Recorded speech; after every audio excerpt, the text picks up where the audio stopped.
des jeunes couples. Et le mariage a beaucoup de conflits, beaucoup de problèmes, beaucoup de défis.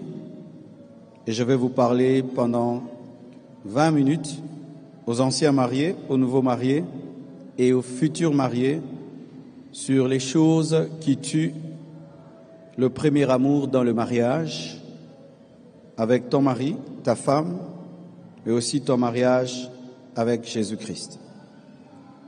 Je vais droit au but afin de gagner le temps.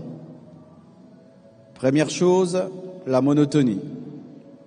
La routine détruit le premier amour. Beaucoup de couples, vous pensez que vous êtes combattus par le diable et par le démon, mais votre mariage est devenu un mariage en noir et blanc. Tout est monotone, tout est routinier. On mange toujours les mêmes choses, on prépare toujours les mêmes choses, on fait tout toujours de la même manière, année après année.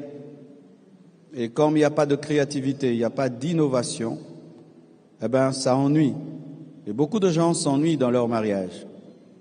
Regardez quand vous étiez fiancés, comment vous étiez inventifs pour sortir, pour aller manger, pour aller dans une fête, pour causer, blaguer.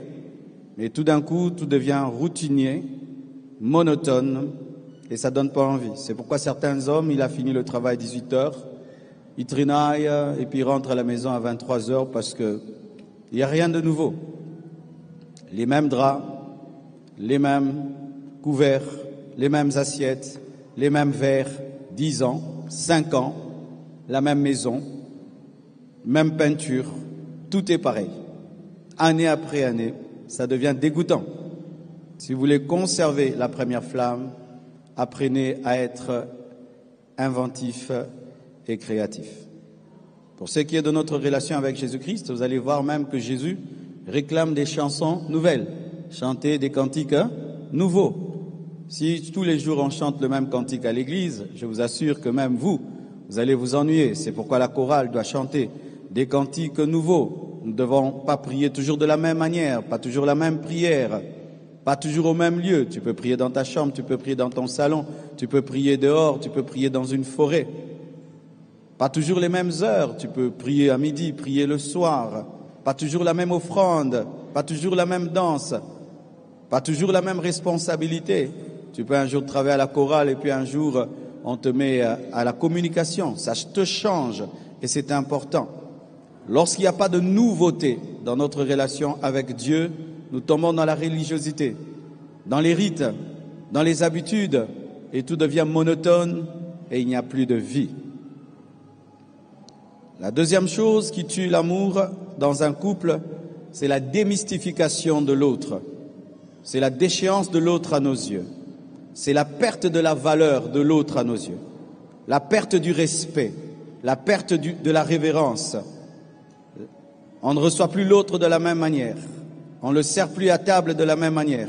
On ne lui parle plus avec le même respect. On ne le regarde plus avec le même respect. La même femme qui recevait son mari à la porte ne le reçoit plus à la porte. Pourquoi? C'est devenu un homme banal. La même femme qui mettait les meilleurs couverts pour son mari, maintenant met n'importe quoi. Le même mari qui parle avec une voix douce à sa femme, parle toujours en grondant, comme parlant son enfant. La démystification, la déchéance de l'autre. Est-ce que tu continues à respecter ta femme comme avant, à respecter ton mari comme avant? Est-ce que tu continues à traiter ton mari comme un patron ou comme un gamin? Est-ce que tu continues à traiter ta femme comme une reine ou comme une petite fille? Lorsque le respect s'en va, souvent l'amour a diminué. Et c'est dommage, certains, ils respectent son père plus que son mari. Il respecte son père plus que son époux. Il respecte son patron plus que son mari. Gardez-vous devant sa maman, mais ne respectant pas son épouse. Et la parole de Dieu nous dit, un jour Jésus-Christ va dans la maison de Simon, le lépreux. Et il n'est pas bien reçu. On l'invite, mais on ne lave pas ses pieds. Ils reçoivent Jésus, mais ils ne l'honorent pas. Ils ne le traitent pas comme un roi. Dans la Bible, c'est le dernier des serviteurs qui lavait les pieds des visiteurs. Mais Jésus, pour eux, était indigne même du dernier des serviteurs. Pourquoi? Pour eux, c'était un homme normal. C'est quand les gens viennent à l'église, ils causent en plein culte, ils chiquent en plein culte. Il vient à l'église, il se lève, il part, il revient, il se lève, il part, il revient, comme s'il était chez lui à la maison. Le culte n'a pas pris fin, il sort. On lui dit, attendons la bénédiction finale. Non, il part. Mais si c'était le président de la République qui parlait, il va attendre jusqu'à la fin du discours. Mais il dit qu'il est venu devant le roi des rois, mais il peut couper le culte, sortir. Quoi faire dehors? J'évite les embouteillages. Mes frères, j'aimerais nous conseiller ceci. Si lorsque tu quittes ta maison, tu n'as pas décidé de respecter Dieu quand tu viens, reste à la maison chez toi. Ton culte va se changer en malédiction, parce que vous devez savoir que Dieu est un feu dévorant. Alléluia. Et ce n'est pas normal que nous puissions venir à l'église, il suffit seulement qu'on déborde de 10 minutes, tu es toujours la personne qui se lève et qui part. Et bizarre, il y a toujours quelqu'un qui suit celui qui rentre avant le culte, avant la fin du culte. Et tu crées des disciples comme ça, 20 personnes qui sortent du culte parce que tu es sorti. Frères et sœurs, quand il s'agit des matchs, nous sommes capables de dire j'avais prévu 90 minutes, mais comme il y a les prolongations, je m'assieds encore. Et s'il y a les tirs au but, on s'assied encore, on attend même qu'on puisse donner la coupe à l'équipe gagnante. Mais pour ce qui est de l'église, il suffit que le culte déborde de 10 minutes, tu ne peux pas attendre la fin du culte. J'aimerais parler à toutes ces personnes qui ont cette habitude. Repentez-vous de cela. Repentez-vous. Je peux comprendre que tu sois malade, que tu aies un rendez-vous ou quelque chose vraiment. Je connais une femme dans cette église, elle avait un mari qui lui exigeait à 12 heures pile d'être à la maison pour manger avec lui. Elle quittait l'église comme ça. Et on pensait qu'elle était désobéissante, alors qu'elle conservait, elle prenait soin de son mariage. Mais je voyais des jeunes qui la suivaient derrière, mais qui n'avaient pas un tel mari. Chaque fois que tu sors du culte avant la bénédiction finale, rassure-toi que c'est pour une bonne raison. Mais si c'est un signe d'un manque de respect et de considération pour Dieu, mon frère, tu rates tout ton culte, mais à la fin du culte. Je n'ai jamais vu une seule personne en 25 ans de ministère, ou je ne sais même plus, je crois 27 ans, entrer dans mon bureau, je suis en train de parler et qui se lève et qui part. Même si on prend 2 heures, elle attend que je dise, ok, amen, mon frère partez. Mais Dieu est en train de parler et on te dit, attends, Dieu va te bénir. Non, tu pars. Ne soyons pas quinois partout, mes frères. Ne soyons pas quinois partout. Apprenons à respecter les choses sacrées et surtout la présence de Dieu. Si vous qui toujours être pressé, 5 minutes, il faut que vous sortez. On vous dit, attendez, dans 30 minutes, même dans 5 heures, chacun aura $100,000. Ces mêmes personnes qui ont des raisons attendront. L'argent. Pour des rendez-vous d'affaires, nous pouvons attendre 2 heures, 5 heures, 6 heures, 7 heures du temps. Pour nos hobbies, nos passions, nous pouvons regarder une série pendant 5 heures du temps. Nous pouvons suivre des films et des films pendant des heures. Mais donner à Dieu 2h30 ou 2h45, il faut se lever et sortir. Même quand on va voir une personne qu'on respecte, on dit merci avant de partir. Alléluia. Fais entrer cela en toi, car sache que aimer, ce n'est pas seulement faire des poésies. Aimer, c'est respecter. Lorsqu'on aime quelqu'un, on le respecte. Quand tu dis aimer quelqu'un sans le respecter, tu ne l'aimes pas. Le respect et l'amour vont toujours ensemble. Respectez-vous vos époux. Respectez-vous vos épouses. Respectez-vous Dieu. Le changement des priorités tue le premier amour. Dans le couple, lorsque on n'est plus la priorité de l'autre, ce sont les enfants qui deviennent la priorité, le travail, la carrière, la maison, soi-même, le téléphone, les téléphones, des maris qui ne regardent plus leurs femmes, qui ne regardent que le téléphone, des épouses qui sont plus avec les enfants qu'avec leur époux, ma carrière, mon travail, l'argent. On sort à 6 heures, on rentre toujours à 0 heure. Et à 0 heure, mais on a des enfants, on a une femme, on a un mari. Eh ben, tu vas déposer de la nourriture sur la table. Mais à qui? Connais-tu les vrais problèmes de tes enfants, les vrais problèmes de ta femme? Lorsqu'on aime, on donne le temps. Lorsqu'on aime, on fait de l'autre sa priorité. Et Dieu, dans sa relation avec nous, nous dit, fais de l'Éternel tes délices, et il te donnera ce que ton cœur désire. Et il dit, cherchez premièrement le royaume des cieux et sa justice, et le reste sera donné par-dessus. Et il dit, tu aimeras le Seigneur de tout ton tout, de toutes tes forces, de toute ton âme et de tout ton cœur. Aimer, c'est faire de l'autre sa priorité. Aimer, c'est continuer à respecter, ne jamais démystifier l'autre. Aimer, c'est être créatif. Le non-respect de la parole donnée détruit l'amour. Il y a des femmes, lorsque leur mari promettent, elles rigolent. Il dit toujours ça. Oh, je ferai ça. Oh, je ferai. Il parle toujours. Ta parole devant ta femme est du vent. Cela diminue l'amour parce que c'est en parole que nous nous engageons. Lorsque les gens viennent ici devant, on leur dit dites, dites, dites. Donc c'est la parole qui crée le mariage, n'est-ce pas?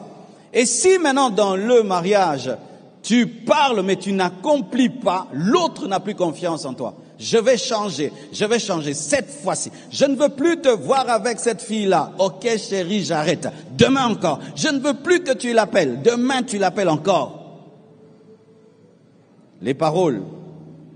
Et pour ce qui est de notre relation avec Dieu, il faut accomplir ses vœux. Lorsque tu promets, tu prends des enveloppes. Oh, je vais donner $2,000, $3,000. Ça fait une année que tu as fait cette promesse, que tu n'accomplis pas. C'est un manque d'amour pour Dieu. Lorsqu'on aime Dieu, on n'a pas besoin que quelqu'un vienne derrière nous. Donne, donne, donne. Tu avais promis. Rappelez-vous les engagements de la construction. Lorsque le pasteur Wafo avait donné, tu n'as pas besoin de cela. L'amour accomplit ses vœux. L'amour accomplit ses engagements. L'amour veille sur sa parole pour l'accomplir. Un homme qui aime parle et fait. Alléluia. Parle et fait. Cinquièmement, la négligence de soi. Lorsque tu commences à te négliger, c'est un manque d'amour. Tu ne brosses pas tes dents, tu ne te laves pas. Tu n'aimes pas ta femme, tu n'aimes pas ton mari. L'amour nous amène à nous soigner, afin de plaire à l'autre, à nous garder beaux, à nous garder belles, afin de plaire à l'autre. La perte de la beauté, créée par la négligence, diminue l'amour. Je vois des sœurs, elle s'est mariée, elle avait 50 kilos. Une année après, tu as 100 kilos. Ah, c'est une escroquerie. Tu manges 4 fois par jour, jusqu'à 2 heures du matin. Et quand tu te sers, c'est une montagne. Mais ça, c'est un esprit de suicide. À la maison, tu es dans des dundisha. Vous connaissez les dundisha? Les habits qui n'ont pas de forme. C'est grave, les femmes. Quand vous sortez, vous faites belle. Alors que le mari vous apprécie à la maison. À la maison, vous n'êtes pas... À la maison, vous êtes dans des babouches, des grosses robes bizarres, vous êtes mal peignés, mal coiffés, toute la journée. Mais quand vous voulez sortir, vous vous faites belle. Mais pour qui? Pour celui qui ne voit pas. Faites-vous belle à la maison. Faites-vous belle à la maison. Faites-vous belle à la maison. La preuve, lorsque vous étiez fiancé et que ton fiancé venait te visiter à la maison, tu te faisais belle. Tu l'as eu en te faisant belle. Mais depuis qu'il t'a épousé, tu ne te fais plus belle parce que tu l'as déjà eu. Alors que dans le mariage, tu n'as jamais. Quelqu'un peut être dans la maison sans être dans la maison. Il peut être engagé, mais son cœur n'est plus engagé. On reconnaît l'amour par la propreté. Quand tu vois un marié, cessez de prendre soin de lui. Il n'aime plus sa femme, il n'aime plus son mari. C'est pourquoi même, c'est comme ça qu'on sait que nos filles sont amoureuses, non? Tu vois, ta fille commence à briller tout le temps. Oh, qu'est-ce que tu as comme ça? Tout le temps, je m'arrange. Qu'est-ce qu'il y a? L'amour pousse toujours à s'arranger. Quand on n'aime plus, même si tu es bizarre, tu t'en fous parce que tu ne cherches plus à plaire.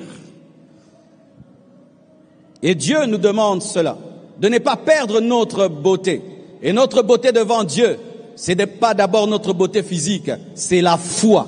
l'amour, la sainteté, la pureté. Ne perds pas l'humilité, ne perds pas ton caractère, ne perds pas ta discipline, ne perds pas ta simplicité, ne perds pas ta fidélité, ne perds pas ta vie de prière, ne perds pas ta foi, car sans la foi il est impossible d'être agréable à Dieu.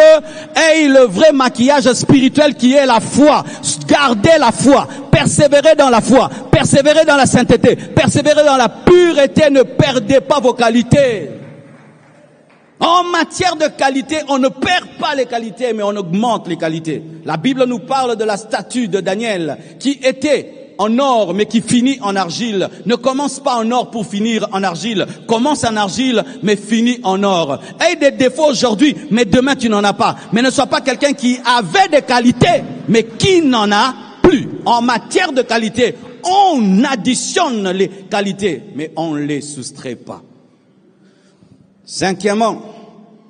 Sixièmement, considérez l'autre comme un acquis, comme un poisson dans l'aquarium. Tu vois, quand tu prends un poisson, tu le mets dans l'aquarium, pour toi, c'est fini, non? Est-ce que tu vas te battre encore à aller pêcher un poisson qui est dans l'aquarium?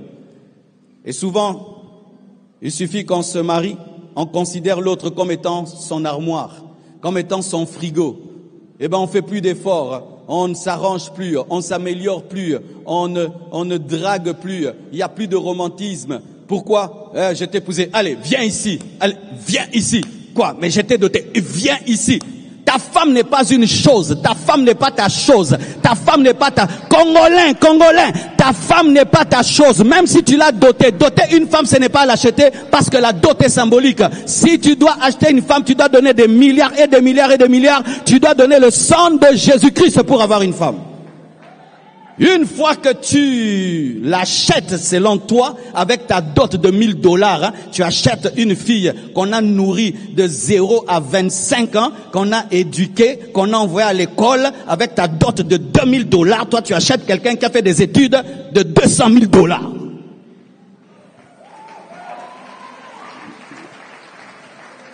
Si tu as un problème de rein et que tu dois acheter un rein, ça coûte combien? Si tu as un problème de cœur et tu dois acheter un cœur, ça coûte combien? Si tu as un problème de yeux et tu dois acheter des yeux, ça coûte combien? Maintenant, elle a des yeux, elle a un cœur, elle a tout ça. Déjà, ça coûte combien? Maintenant, elle a le bagage. Maintenant, elle a l'éducation. Maintenant, elle a l'onction. Maintenant, elle a les anges. Maintenant, et toi, tu as donné $2000 de dot et puis tu dis que tu as acheté une femme. Tu n'as jamais acheté une femme. J'ai cru que les mamans allaient dire amen, hein? Non, côté la bino, bolo ba maintenant, tikananga. Donne-moi l'amen! Parce que tu l'as dotée, elle devient ta chose à toi. Tu peux la taper, tu peux l'écraser comme tu veux, parce que tu l'as dotée. C'est ton poisson dans l'aquarium. Tu ne fais plus d'efforts. Et beaucoup de gens avec Dieu ne font plus d'efforts. C'était ça le problème de David. Lorsqu'il est devenu roi, il ne faisait plus d'efforts. Tout le monde va à la guerre, il reste à la maison. C'est quand il a couché avec Bathsheba, parce qu'il a considéré que c'était un acquis. L'onction n'est pas un acquis. La grâce n'est pas un acquis. La faveur n'est pas un acquis. Il faut courir. C'est pourquoi Paul dit, oubliant ce qui est en arrière, je cours. Je n'ai pas encore atteint la perfection, mais je fais une chose, je cours enfin de l'atteindre. Ne tombez jamais dans la suffisance, jamais dans la satisfaction avec Dieu. Ayez toujours soif. C'est pourquoi Moïse, après avoir divisé en deux la mer Rouge, dit à Dieu, si j'ai trouvé grâce à tes yeux, montre-moi ta gloire. Oh Moïse, mais tu as vu la mer Rouge se diviser en deux. Tu m'as vu frapper l'Égypte. Comment tu demandes encore la gloire? Je veux plus.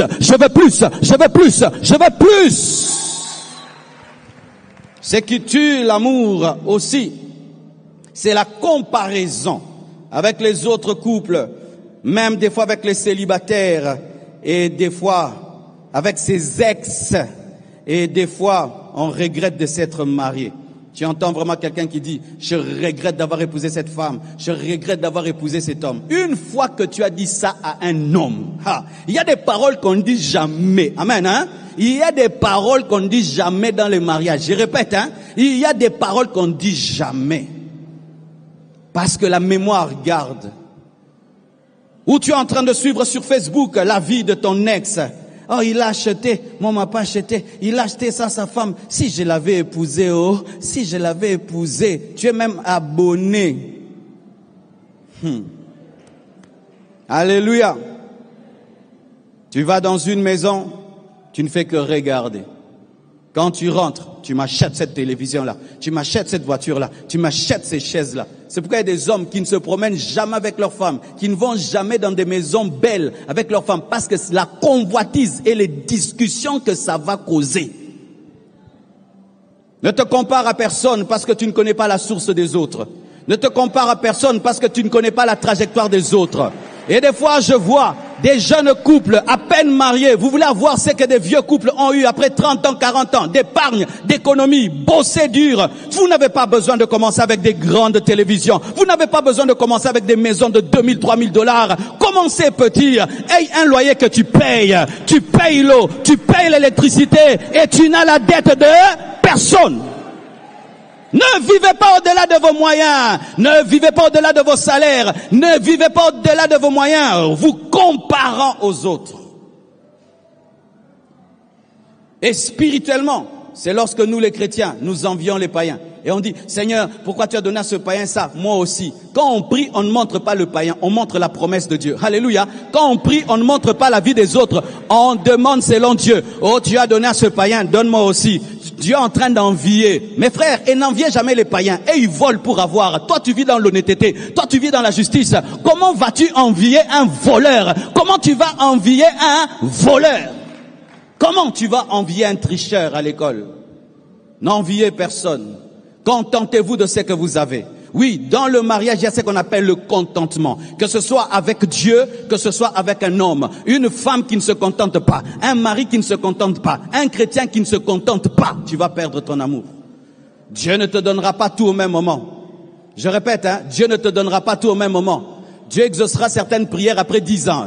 J'ai dit, Dieu exaucera certaines prières après 10 ans. Tu n'auras pas tout au même moment parce que Dieu doit te former, te préparer à recevoir la bénédiction, car il y a des bénédictions qui peuvent te détruire. C'est pourquoi chacun sa vitesse, chacun sa vitesse, chacun sa vitesse. Arrêtez de vous comparer aux autres. Arrête de demander à ton mari des choses qu'il ne peut pas t'acheter. Arrête de demander à ta femme des choses qu'elle ne peut pas te donner. Arrête de demander à ta femme de faire des choses qu'elle ne peut pas faire parce que tu as vu ailleurs. Tu dois me préparer ces poulets-là. Elle ne sait pas préparer ces poulets-là. Mange les foufous. Lorsque je suis allé voir tel, on m'a fait telle chose. Tu dois me faire ça. Elle ne sait pas ça. Elle est de telle tribu. Et quand tu l'as épousée, tu savais qu'elle était de telle tribu, mais tu demandes des macaronis sautés. Donne-moi la main. Que Dieu te délivre de l'envie, que Dieu te délivre de la convoitise, que Dieu te délivre de la comparaison, que Dieu te délivre. N'enviez pas les païens, n'enviez pas les autres couples, n'enviez pas les autres. Fixe-toi sur ton objectif, va avec ta vitesse. Je ne sais pas pourquoi j'insiste. Fixe-toi sur ton objectif, va avec ta vitesse. En soi, la vie n'est pas une comparaison contre les autres, c'est une course contre soi-même, contre soi-même, contre soi-même, contre soi-même. Donne-moi la main. Tu vas pousser ton mari à voler, il va se retrouver en prison. Tu vas pousser ta femme à se prostituer, elle va te ramener le sida. L'absence des moments de qualité et d'intimité tue le premier amour. Quand les gens sont fiancés, ils vont au restaurant, ils vont au cinéma, ils vont regarder des choses, ils vont visiter, ils jouent ensemble, ils blaguent ensemble. Mais une fois qu'ils se marient, maison, dodo, dodo, maison, maison, dodo, dodo, maison, maison, dodo, dodo, maison. Quelle est la dernière fois tu es sorti avec ta femme ou tu l'as invitée? Chérie, habille-toi bien, on sort. Ou, surprise. En français, je ne tue pas vos couples, je prêche à moi. Alléluia. Avant, quand je prêchais comme ça, les gens regardaient toujours Maman Blanche. Ce qu'il dit là, est-ce que c'est vrai? Les gens regardaient toujours là-bas. Regardez. Lorsque vous êtes mariés et vous ne causez plus, vous n'avez plus des moments de dialogue face à face, parce qu'aujourd'hui les couples causent comment? Parle, je t'écoute. Oui, oui, j'étais en train de dire. Oui. Qu'est-ce que j'avais dit? Tu avais dit que les femmes maintenant sont stratèges. Lorsqu'elles te causent et tu dis que tu as écouté, dis répète ce que je t'ai dit. On n'est plus total, il n'y a plus de face à face. Tu vas voir même les gens aller au restaurant, mais ils prennent le téléphone. Vous quittez vos maisons pour aller au restaurant, mais pour être face à face, et chacun prend son téléphone. Celui-ci est sur YouTube, l'autre est sur Facebook. C'est quelle vie que vous avez? Et certains, vous faites 3 mois, 4 mois, 5 mois sans intimité. Mais il fallait aller au couvent, il fallait aller au couvent, il fallait aller au couvent. Frère, il fallait aller au couvent. La spiritualité n'est pas contre ces choses-là. Moi, je suis un pasteur équilibré. Alléluia. Si vous ne voulez pas d'intimité physique, ne vous mariez pas, allez au couvent. Il y en a même en face ici, allez là-bas. Alléluia. La Bible dit que c'est une dette, c'est une dette, c'est une dette. La Bible appelle ça dette. Et beaucoup de couples sont en train de mourir à cause de cela. Tu reçois des couples au bureau, ils sont à 10.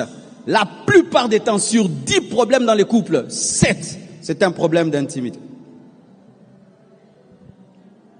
Et avec Dieu, c'est lorsque tu ne pries plus, tu ne l'adores plus, tu n'as plus de rendez-vous avec lui. Est-ce que tu as un temps que tu as consacré à Dieu? C'est 3 heures du matin, 4 heures du matin, c'est à 12 heures, c'est à 16 heures. Parce que l'amour a besoin des rendez-vous. Lorsqu'on aime, on a des rendez-vous. Et quand on aime Dieu, on a un rendez-vous. Jésus se levait toujours avant que le soleil ne se lève. Il avait un rendez-vous avec Dieu. Il précédait le soleil. Prends ta montre, prends ton téléphone, règle l'alarme, écris heure de prière. Que ça sonne, que tu sois dans un profond sommeil ou pas, quand c'est l'heure de la prière. Lève-toi. Si tu as sommeil, prends un café ou va prendre une douche froide. Tiens-toi devant Dieu. Les hommes de prière ont des rendez-vous avec Dieu. Les hommes de prière ont un rendez-vous avec Dieu. Tout homme de prière a 1 heure pour prier. Daniel avait 3 fois des rendez-vous avec Dieu. Jésus avait c'est à cause de son rendez-vous qu'on a arrêté Jésus. Tu pries à quelle heure? Tu as un rendez-vous avec ton cinéma que tu aimes bien. Tu as un rendez-vous avec les études. Tu as un rendez-vous pour voyager. Tu as un rendez-vous à l'ambassade. Tu as un rendez-vous. Mais quel est ton rendez-vous avec Dieu? L'heure qui est réservée à Dieu, où tu dis, je dois m'éclipser. C'est mon heure de prière. C'est mon heure de lire la Bible. Au revoir. Je dois aller prier. C'est mon heure avec Dieu. Si tu n'as pas ça, ton amour pour Dieu va diminuer. 9e, le professionnalisme. Dans le couple, on ne parle plus que des factures. Comment vont les enfants, comment l'eau, l'électricité, rien que des obligations. Il n'y a pas de romantisme, rien que des obligations. Tu dois acheter, tu dois payer, tu dois acheter. On rit plus, on ne blague plus, tu dois acheter, tu dois payer. On est mari et femme, mais on n'est pas copain. On n'est pas amant, mari et femme. Tu dois te soumettre, tu dois m'aimer, tu dois faire ceci pour moi, tu dois faire cela pour moi. Tu n'as pas fait ça pour moi, je n'ai pas fait. Et de tels mariages, c'est toujours l'autre. Juger l'autre, tu n'es pas parfait, tu n'es pas. Pas de passion, pas de flamme, pas de romantisme. Rien qu'une petite erreur, tu tires sur l'autre. Tu as mal fait. On juge, on se juge. Ça tue. L'amour. Regardez Marthe, elle était dans les obligations, préparée pour Jésus. Marie était dans le romantisme. Jésus a choisi Marie. Lorsque dans un couple, la seule chose que vous avez comme causerie, ce sont les obligations et les devoirs. Un tel couple, ça ennuie. On a des devoirs à l'école, des devoirs au travail, des devoirs partout. Et si dans le mariage, il n'y a que ça, alors quelle est la différence?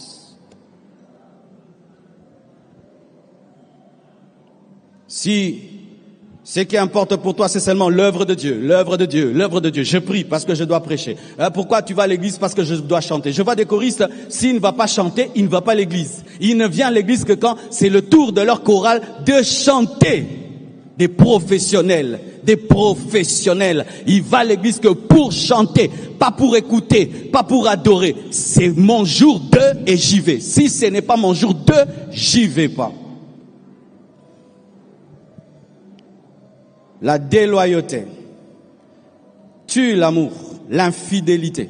Lorsque tu as trompé ta femme, rassure-toi que tu as restauré votre relation. Parce qu'elle peut rester dans le couple, mais elle ne t'aime plus. Surtout en Afrique, les gens restent dans le couple pour les enfants. Tu penses qu'elle est restée parce qu'elle t'aime, elle reste pour les enfants. Mais il n'y a plus rien, elle n'a plus confiance en toi, elle ne t'aime plus parce que tu l'as trompée.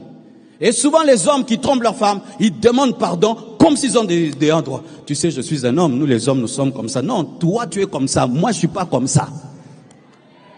C'est une chose qui arrive, c'est une chose qui arrive, qui est arrivée. Non, pardonne-moi ma femme, j'étais trompé, je ne le ferai plus jamais. Et tu n'exiges pas qu'à l'instant elle te pardonne, tu lui donnes le temps d'être guéri jusqu'à ce qu'elle te pardonnera. Tu demandes pardon lundi, mardi, viens ici, mais avec ce que tu as fait là. Et si tu as le sida, est-ce que tu as fait l'examen du sida? Oui, une femme a le droit de demander à sa femme de faire l'examen du sida après l'infidélité. Oui, parce que tu peux la tuer 2 fois, en déchirant son cœur et en lui communiquant une maladie. La déloyauté, donner le corps que tu as donné à une femme, à une autre femme, tue l'amour. Et certaines femmes restent là seulement, elle ne sait pas où elle ira, elle ne sait pas ce qu'elle fera. Elle voit le scandale du divorce, elle reste là, mais il n'y a plus d'amour. Ce n'est pas parce que quelqu'un est là qu'il est là. Et surtout les chrétiens, il peut être là, il a seulement peur d'aller en enfer. L'enfer aide beaucoup de couples à rester ensemble. Le jour où Dieu dira, les adultères, vous n'irez pas en enfer. J'ai dit, je blague, parce que vous allez couper ici où le pasteur a dit. Vous allez voir des maris qui vont dire, chérie, tu vois un nouveau verset sorti là. Donc, j'en ajoute 7. La déloyauté, l'infidélité, l'insoumission. Maman, une femme impolie, personne ne l'aime. Ma sœur, toi qui es impoli et ton mari t'a jamais quitté, c'est parce qu'il a peur de rater l'enlèvement.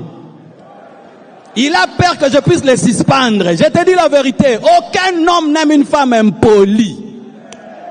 C'est pourquoi, chère maman, en plus d'apprendre à vos filles à être belles, apprenez à vos filles à se soumettre à leur mari. Parce qu'une femme qui est belle, mais qui est insoumise devient laide. Et un homme beau qui est impudique est un chien. Donne-moi la main. Donne-moi la main. Et ça fait maintenant qu'il y a des beaux garçons et des belles filles, des beaux garçons impudiques et des belles filles impolies. Et c'est pourquoi vous voyez maintenant dans l'église, il y a autant de divorces que dans le monde. Qu'on ne vous trompe pas, les chrétiens sont en train de divorcer comme les païens maintenant. Bah frère, bah signer l'IFELO.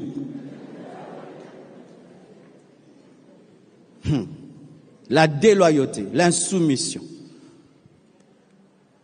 Chères sœurs, des fois on est étonné de voir une belle femme, mais son mari tombe avec une femme qui n'a pas son niveau, parce qu'il a été séduit par la soumission. Ce n'est pas seulement la beauté qui séduit, même la soumission. La soumission séduit aussi un homme. Toi, tu te fais seulement belle, tu arranges les ongles et tout, mais tu n'arranges pas les cœurs.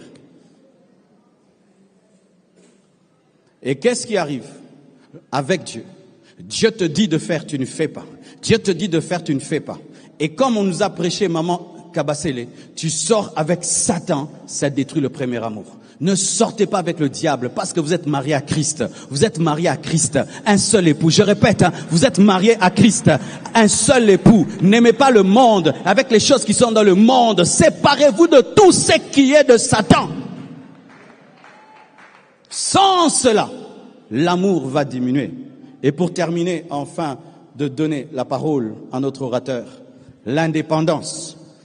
Tu es marié, mais tu vis comme un célibataire. Quelqu'un qui est marié, qui ne sait pas dire nous, ne doit pas se marier. Ou un célibataire qui a du mal à dire nous. C'est moi, ma vie. Tu vas voir même des gens, il est marié, dit mon mariage. Notre mariage. Alléluia.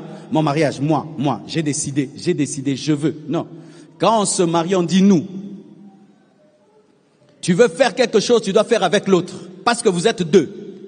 Mais quand tu commences à faire les choses seul, alors que vous êtes deux, tu diminues l'amour. C'est-à-dire, la personne qui est entrée dans sa vie ne trouve plus sa valeur parce que tu fais les choses seul.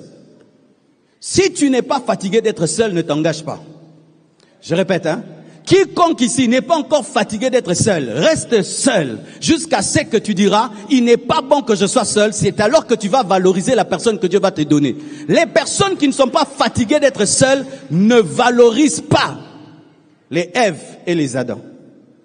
Moi, j'aime mon célibat. Aime-le encore jusqu'à ce que tu vas t'en fatiguer. C'est alors que tu vas te marier. Mais si tu aimes ton célibat et tu t'engages à quelqu'un, elle va pas trouver sa place dans ta vie. C'est quand tu vois quelqu'un, il sort et puis il se rend compte, mais j'ai même pas dit à ma femme que je rentrerai à 1h. C'est pourquoi, lorsque vous êtes fiancés, prenez le temps de tester la capacité de l'autre à dire nous. Nous. Nous. Quand quelqu'un ne sait pas dire nous, de lui-même, c'est un égoïste enraciné. Et l'égoïsme est interdit dans le mariage. Parce que ça change je en nous. Et avec Dieu, la Bible dit, je suis le cep, vous êtes le sarment. Sans moi, vous ne pouvez rien. Et il nous est interdit de dire, je ferai, j'irai, mais de dire, si Dieu, que ta volonté soit faite sur la terre comme au ciel. Tu n'as pas de volonté. Ta volonté, c'est la volonté de ton mari, Jésus de Nazareth. Tu ne fais pas ce que tu veux, tu ne fais pas ce que tu penses, mais tu fais ce qu'il veut. C'est alors que l'amour va demeurer. Frères et sœurs, je termine en nous disant ceci. Que si nous entretenons des jardins, nous entretenons des voitures, nous entretenons des fleurs, de la pelouse, on entretient l'amour. Lorsque tu vois un jardin bien coupé, bien taillé, sache qu'il y a quelqu'un qui passe régulièrement. Donner la forme, enlever les herbes et rendre agréable ce jardin. Le jardin ne s'arrange pas tout seul, sinon il y aura des mauvaises herbes. Il en est de même avec le mariage. Si tu penses que tu ne feras rien, aucun effort et tu auras un mariage merveilleux, archi faux. Il faut être un jardinier. Toujours couper les mauvaises herbes, arroser, travailler. Un couple heureux est un travail. C'est un travail à plein temps, à plein temps. Si tu négliges, tu auras des mauvaises herbes, tu auras des ronces et des épines qui vont détruire. Il en est de même avec ta relation avec Dieu. Tu t'es converti, tu es devenu chrétien, gloire à Dieu. Mais pour que cette relation croisse et grandisse, tu as besoin de l'entretenir en écoutant Dieu, en écoutant le Saint-Esprit jusqu'à ta mort et jusqu'au retour de Jésus. Que Dieu vous bénisse abondamment. Acclamons le Seigneur pour sa parole.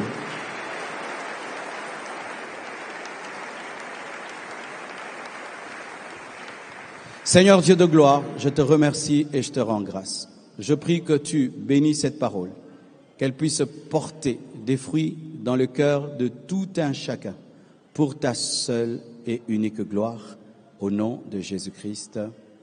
Amen. Qui a été béni.